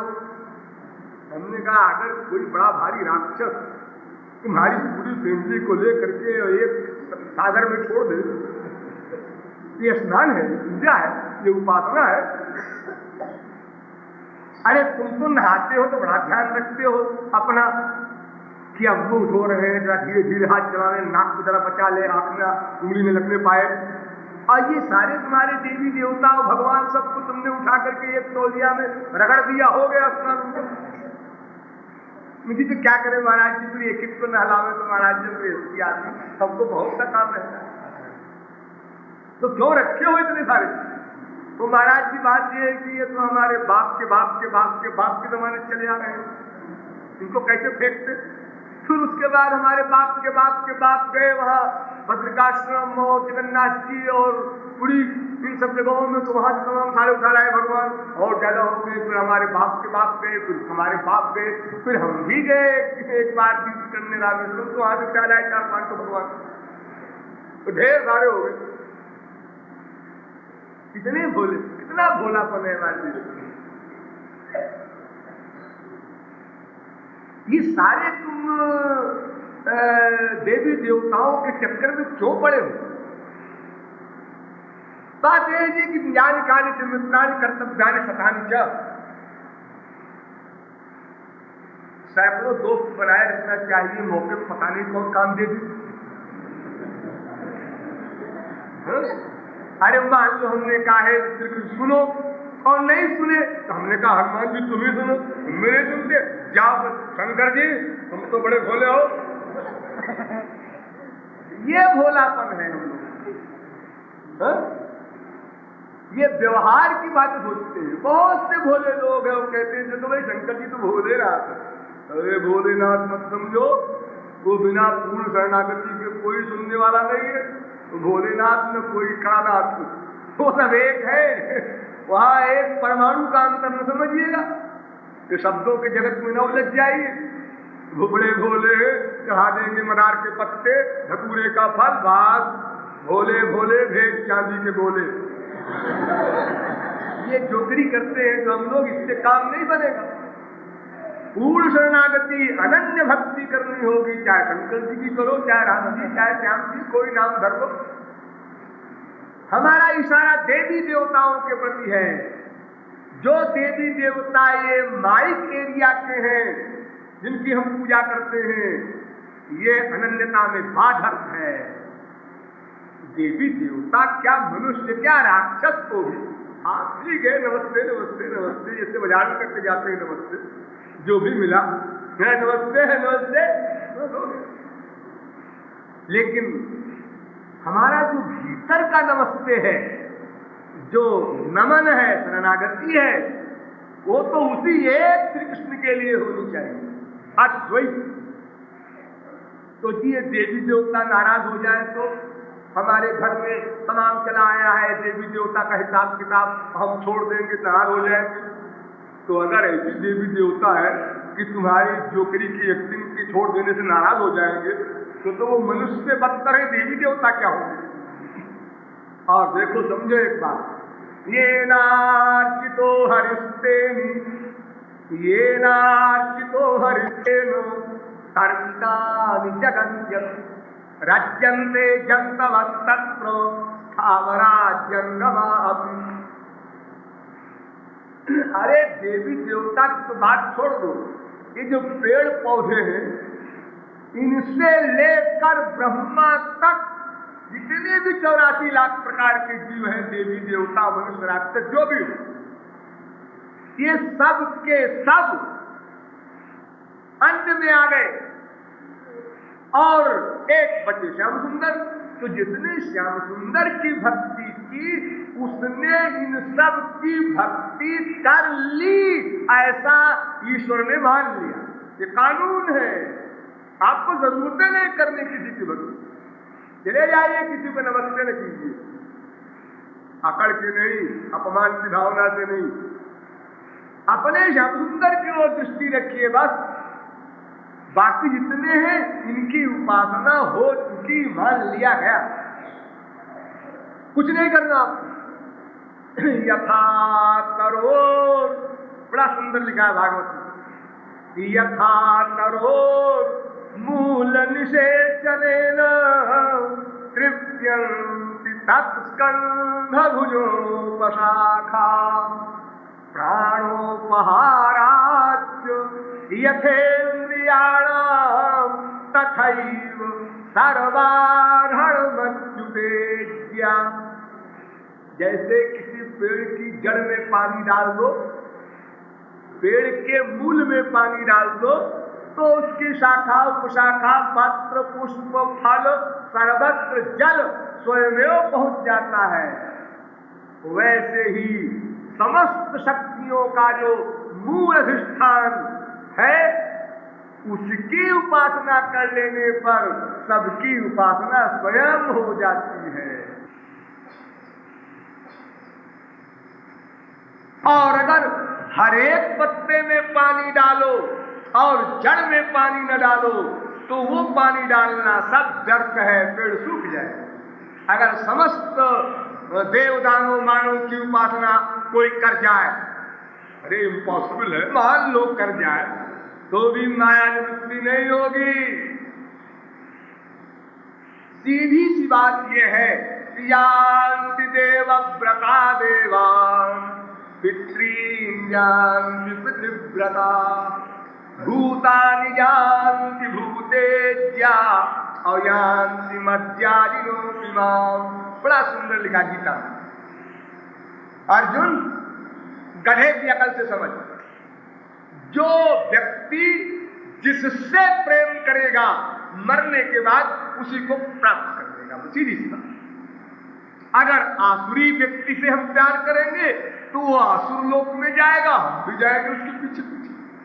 वो तो एक ऐसी गाड़ी है जैसे कोई डब्बे किसी इंजन में जोड़ दिए जाए, तो जिधर को इंजन जाएगा उधर को डब्बा जाएगा। मोटी अकल की बात है। इसलिए देवताओं की भक्ति करने वाले देवलोक को जाएंगे, और जब पुण्य क्षीण हो गया तो फिर कुत्ते बिल्ली गधे बनेंगे। पितरों की भक्ति करेंगे वो पितृलोक को जाएंगे, फिर वहां से लौट के आएंगे। जो मनुष्यों की भक्ति करेंगे तो मनुष्यों में जो सात्विक मनुष्य होगा तो उसका भक्त सात्विक लोक पाएगा, जो राजस मनुष्य होगा तो उसका भक्त राजस लोक पाएगा। अगर कोई तामस मनुष्य है तो उससे प्रेम करने वाला तामस लोक को प्राप्त करे, सीधा जाएगा। और कोई कहे कि हम इधर की भी करें उधर भी करें तो कुछ नहीं मिलेगा, इधर का मिलेगा उधर का नहीं मिलेगा, क्योंकि उसकी शर्त है अनन्य शरणागति होनी चाहिए। इसलिए देवी देवताओं की, या यहां तक हमारे देश में हाल है कब्रिस्तान तक हम चले जाते हैं। तुलसीदास जी ने लिखा, लहो आंख कि न आधरो, लहो आंख कि न आधरो, जग बहराइच जाए। इसी यूपी में एक बहराइच स्थान है, वहां एक कब्र है, उस कब्र पर लाखों हिंदू लाखों मुसलमान हर साल जाते हैं। किस लिए जाते हैं? अंधे को आंख मिल जाए, लंगड़े को पैर मिल जाए, लूले को हाथ मिल जाए, बिना बाप वाले को बाप मिल जाए। अरे मतलब कोई लखपति गोद ले ले, बात बन जाए, ऐसे ही पैसा मिल जाए मुफ्त का। तो ये सब सामान की कामना ले लेकर वहां जाते हैं। तुलसीदास जी कहते हैं, जरा मेरे सामने तो आवे कि संधे को आंख मिली वहां। अरे जब वो जिंदा था तब तो दिया नहीं कुछ, अब दिया भी न रही होंगी, क्या मिलेगा कब्रिस्तान में? लेकिन हम लोग नहीं सुनते। शास्त्र कहे, वेद कहे, रामायण कहे, आज वो लिखा होगा अपनी जगह पर, आपन के सब की है, करते मन की है। ये हम लोगों का सिद्धांत है। अरे कृपालु की भी सुन ले रहे 15-20, लेकिन कृपालु क्या समझते हैं अपने को? अरे करेंगे हम लोग अपने मन की। अरे तो कृपालु भी समझते हैं, ऐसा न समझिएगा आप लोग कि हम नहीं समझते। तो हम कब्रिस्तान तक जाने को नहीं शर्माते। वही सिर झुक गया कब्रिस्तान में और वही सिर जा रहा है फिर राधा कृष्ण के मंदिर में। वहां भी बोल रहे हैं तुम्हें माता चकता तुम्हें, अब क्या मुंह लेके यहां पर आए हो? अरे जब तुम्हारा सिर इतनी गंदी जगह झुक गया तो अब श्याम सुंदर के दरबार में क्या करने आए? अजी हम तो ऐसे ही है, बस जैसे मक्खी होती है ना, मक्खी पाखाने पर भी बैठ गई और फूल पर भी बैठ गई, महापुरुष भगवान की खोपड़ी पर भी बैठ गई। हम मधुमक्खी नहीं है कि केवल फूल पर ही बैठना जाने, हम तो ऑलराउंडर सब जगह अपना अधिकार रखते हैं। तो याद रखिए, फिर ईश्वर का विषय नहीं मिलेगा इससे। वहां शर्त है कि मैं तो अनन्याश्चिन्तयन्तो माम ये जना परिपासते तेषां नित्याभियुक्तानां योगक्षेमं वहाम्यहम्। हम ऐसों का योगक्षेम नहीं वहन करते जो अनन्य न हो। कहीं भी मन का लगाओ, एक सेकंड को, आधे सेकंड को भी नहीं जाना चाहिए। निरंतर मन का लगाओ मेरे अंदर हो, ऐसा अनन्य हो। और उस अन्य में वही दो चीज बचती है जो मैंने कल बताई थी, भुक्ति मुक्ति। इन दोनों के चक्कर में नहीं पड़ना है। ये दो डाकिनियां हैं, इनसे होशियार रहना है और माधुर्य भाव से ही उपासना करनी है। माधुर्य भाव में ये बात न भूलिएगा, पांचों भाव रहते हैं। कहीं आप लोगों के दिमाग में बीमारी हो, अजी हमें तो दास्य भाव पसंद है, तो दास्य भाव भी तो है, आप क्यों घबराते हैं? हम तो यार भगवान को सखा मानते हैं, ये प्रियतम रोचम मानना हमको पसंद नहीं, तो सखा भी मान सकते हैं आप पांचों भाव में जब जहां चाहे जा सकते हैं।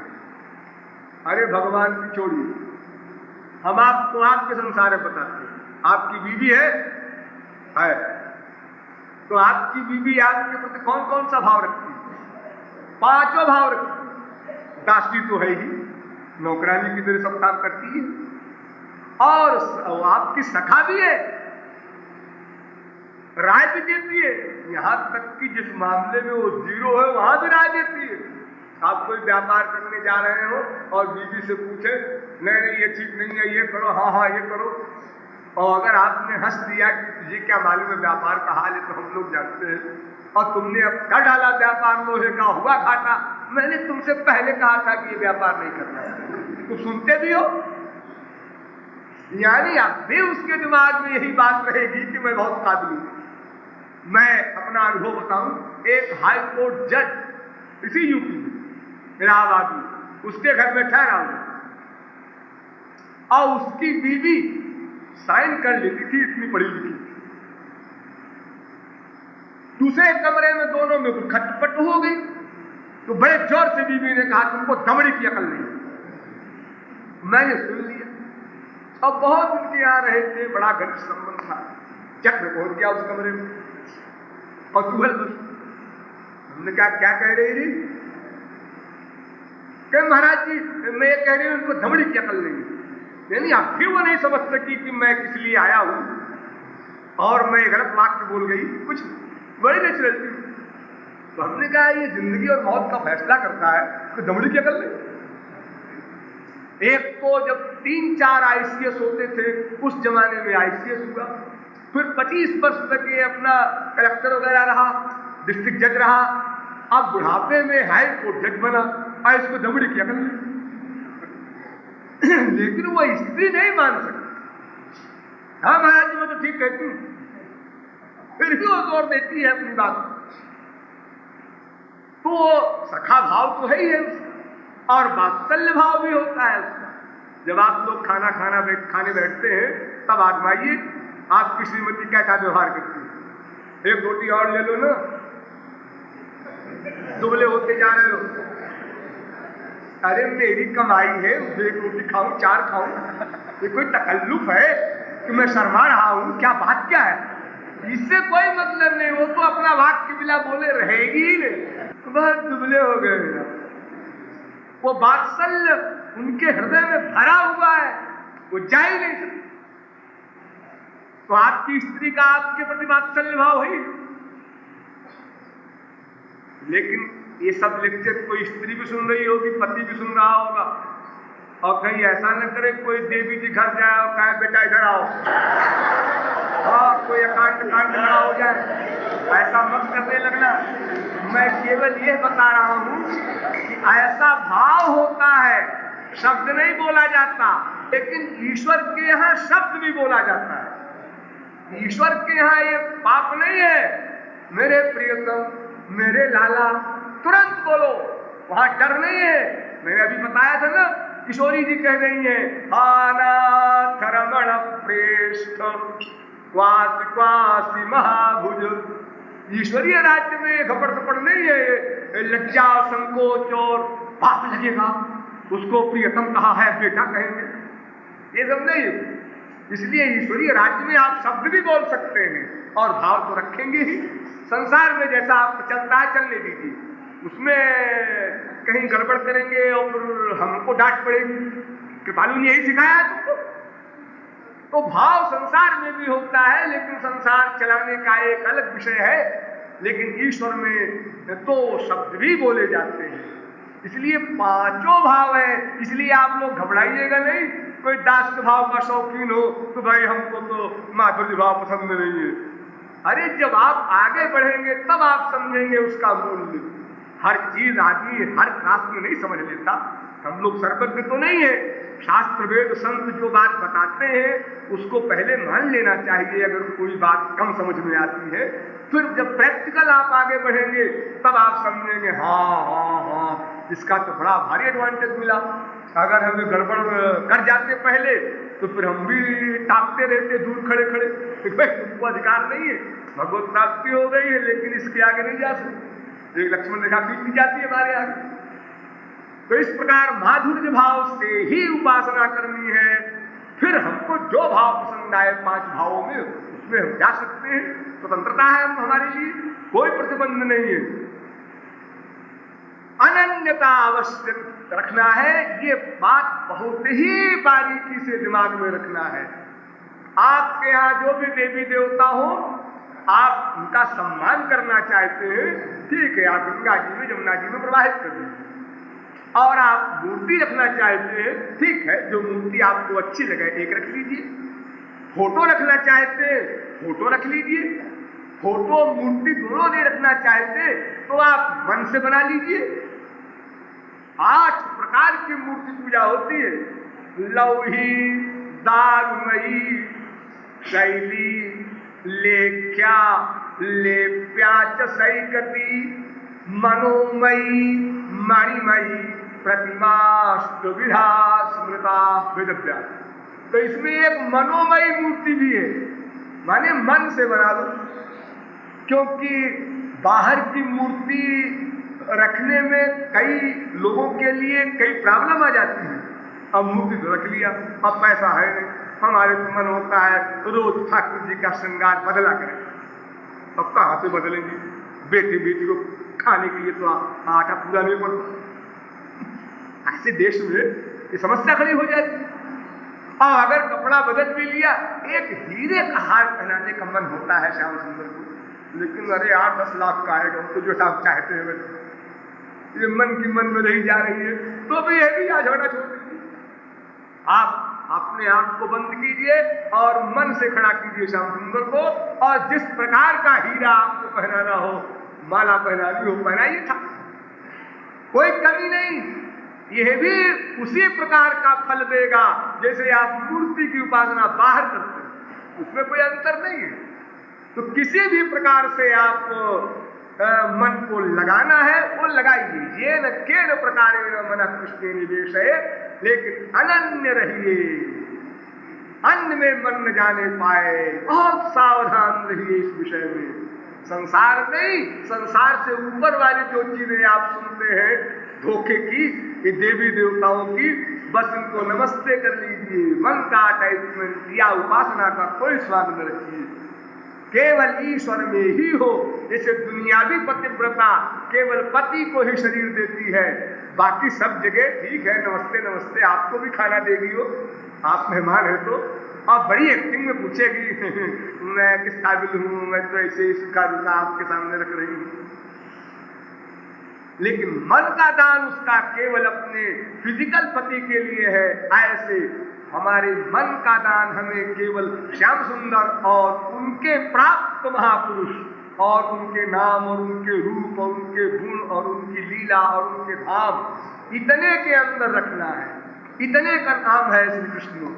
श्री कृष्ण, उनका नाम, उनका रूप, उनका गुण, उनकी लीला, उनके धाम, उनके संत, इतने का नाम श्री कृष्ण है।